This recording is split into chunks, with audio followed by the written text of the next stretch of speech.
Howdy, y'all. What up, freak bitches? This is my WWE Smackdown Live review, recap, whatever the fuck you want to call it. Yeah, two recaps in a row. Holy crap, here I am. I did a Raw one last night, and here I am now doing a Smackdown Live for all of you people out there. If you're new to the channel, hit that subscribe button. If you're watching this as we speak live right now, feel free to join the chat, give us a big old thumbs up, and share the stream or video playback whenever you watch this throughout your entire social media platform, Facebook, Twitter, Tumblr. Let's get it out there, guys. Get it out there. All right. So here I am giving you guys my thoughts on WWE Smackdown for August the 1st, 2017, which took place from Cleveland. Yeah, Cleveland, Ohio. And tonight was the most anticipated dream match, right? Between Shinsuke Nakamura and John Cena. And I'm going to be honest with you guys. I thought the show as a whole was, I want to say, a solid show. Not the best show of them all, but you know what? For what it was there, okay? So the show kicked off with, what a surprise, the rematch for the U.S. Championship. AJ Styles versus Kevin Owens, which I thought was a good way to kick off the show. I thought the match for what it was good, with back and forth action. The crowd was really, really into this. And one of the cool spots here, AJ did like the phenomenal forearms where it looked like outside of the ring. And then Kevin Owens does this diving cannonball dive that he does outside as well, like on a security aisle, whatever. And everyone's going apeshit. And near the end of the match, apparently the referee gets hit by Kevin Owens unintentionally, which then caused AJ to pin Kevin Owens. So it looked like, okay, Owens kicked out, but the referee didn't see the kick out, he didn't see his shoulder get up. So he counted 3. And AJ retained with controversy, if you will, which caused, after all this, which caused pretty much, what's his face, which caused Kevin Owens to get mad and angry. What the fuck is going on? Why is this even happening, right? So backstage, there's this whole him of going apeshit, losing his fucking mind, and just, tearing shit apart. And he's demanding his rematch. It's not right. It's not fair. So then Daniel Bryan's like, hey, listen, I'll tell you what. Next week, if you want, I'll give you your rematch for SummerSlam. But the catch is, the special guest referee will be Shane McMahon. Now, keep this in mind. For a while, we were hearing about Shane O'Mac being involved with something with Kevin Owens come SummerSlam time. So it's quite, I guess, ironic now that it's happening. Hey, here he is. People were assuming that, hey, we're gonna have a match. AJ and not AJ, Kevin Owens and Shane McMahon. But no, it's not gonna be a match. Like, he'll be involved in the match, but it won't be a one-on-one match, if you will. Which, to what it is, make kind of sense. The last thing I want to see Shane O'Mac go out there and do his fake punches and shit like that. That's ridiculous as all fuck. But it is what it is. But that was that. I mean, I'm not against the idea of them doing another match between Owens and AJ, but it gets to a point now where it's like, yo, how many times are we going to see this shit again and again and again? It's ridiculous now, but hopefully this is the last time we see this. After this, we get the Usos coming out, rapping about how they took out the New Day last week. It wasn't anything serious. If anything, they came out imitating their, the New Day's entrance, what have you, but it was there. Tyler Breeze had another dream segment, I guess, trying to figure out who kidnapped Fandango, which, for what this was, again, just a dream he had. They referenced the Ascension. They referenced, I guess, Fandango coming out to his old way from back in the day. But he woke up, it was a dream, whatever, to be continued. I'll be honest, as entertaining as it is, I'm kind of getting tired of this already. I'm tired of seeing the same old shit with these two guys. But we'll see where this goes. I'd say SummerSlam, they reveal who it really was, but like I said before, I don't care at this point in juncture. We get Sami Zayn versus Aiden English in a one-on-one match. We get the Uber driver, Sami Zayn, versus, I want to say, the street bum performer, Aiden English. And I'll be honest, going into this, I'm like, all right, Sammy's going to get a fast win. If anything, he is the haluva kick. It's over. No.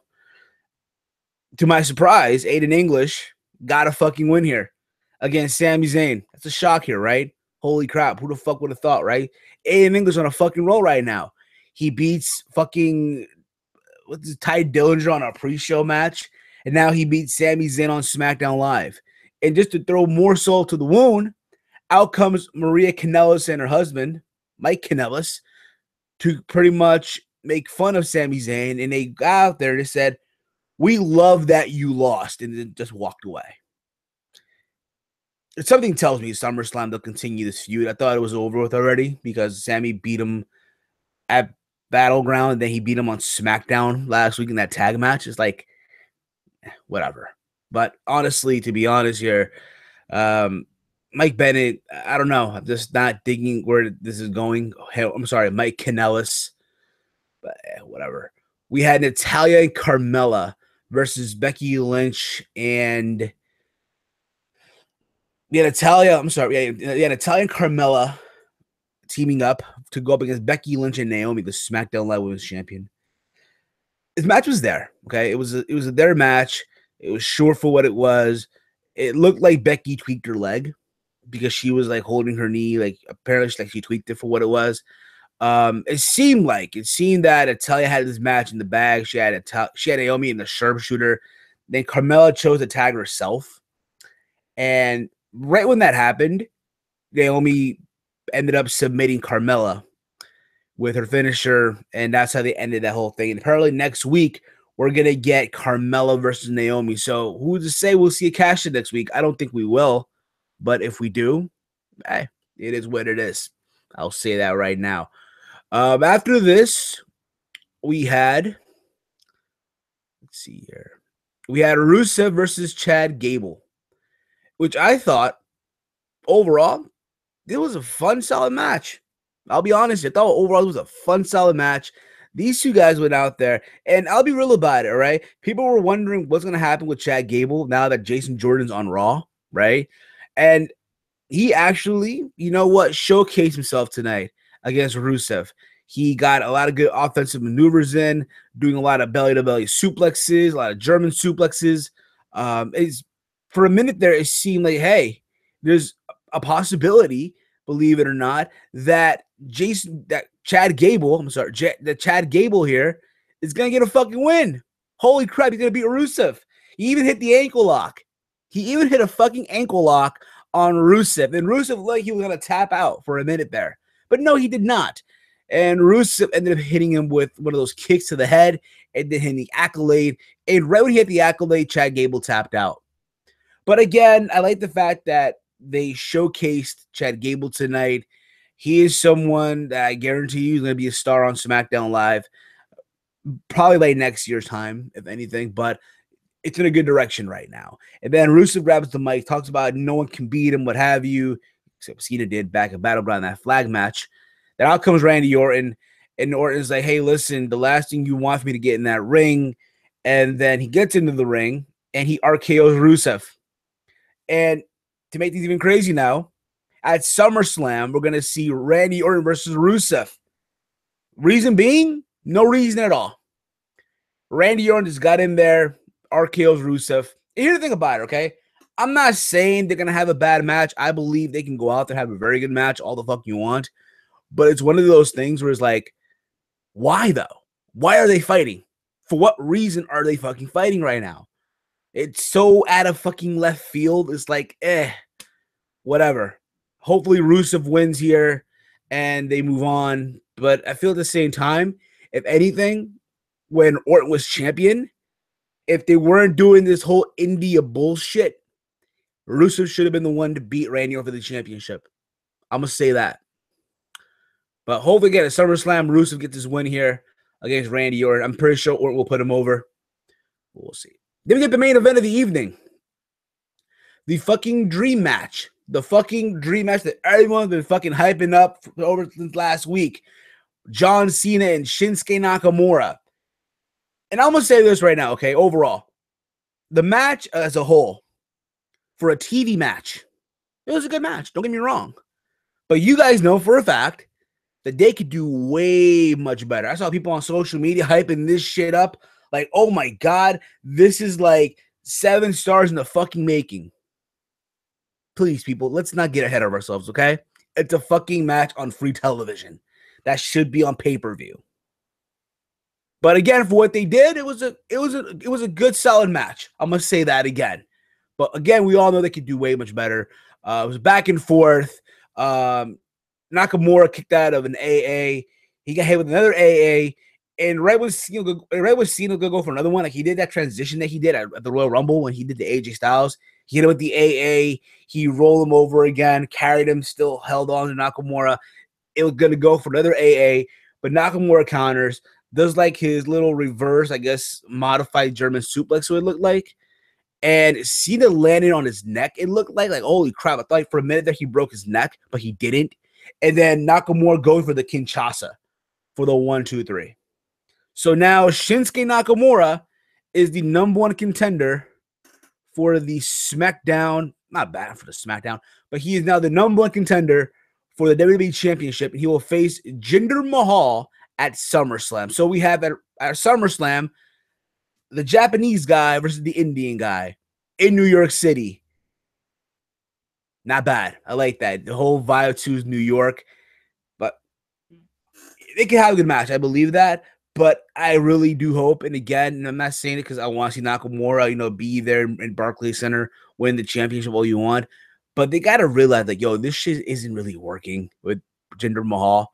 The Great Khali isn't even there anymore. Apparently, it was only a one-off, which is good. But I'm not saying they can't have a bad match. I believe they'll have a good match. All you want, Nakamura and Jinder Mahal. But it's one of those things now, you just got to say in the back of your mind, it'll be so stupid of them to not have Shinsuke Nakamura win the championship at Barclays Center. Just got to think about that for a minute, right? Can you just imagine what would happen if they actually didn't end up doing that right now? How stupid, how crazy that would be. But overall, again, dropped the phone there. That was SmackDown as a whole. SmackDown Live. Shinsuke Nakamura, the new #1 contender to face Jinder Mahal. We have Orton facing Rusev for no reason whatsoever. Next week, we're getting Carmella versus Naomi, and Chad Gable really shined tonight, and I'm happy for him. We also have, I guess, to look forward to at SummerSlam, Kevin Owens versus AJ Styles for the U.S. Championship with Shane O'Mac as the referee. And yeah, Aiden English getting the fucking win over fucking Sami Zayn, the Uber driver, just like that from out of fucking nowhere. Who the fuck saw that coming, like I said before?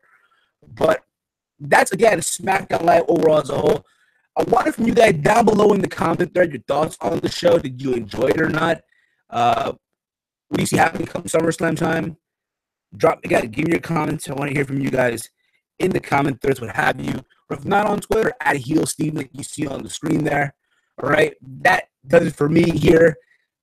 It's a short review. Again, I have work tomorrow at 3 in the morning, so I'm about to pretty much wrap this up, hit the bed, get ready for work at 3 a.m. When I come back tomorrow, I have to edit this video that I got in store for you guys this coming Thursday. It's going to drop on the channel. We're going to go way back, if you will. Just put it like that right now, all right? But again, guys, thank you for watching the stream. Thank you for watching the playback. If you're new to the channel, hit that subscribe button. Give us a big old thumbs up. Share it through our entire social media. That's all I'm going to say here, guys. Follow me on Twitter at HeelSteven. As always, hate, comment, and subscribe. Until next time, it's your boy Heel, and I'm out.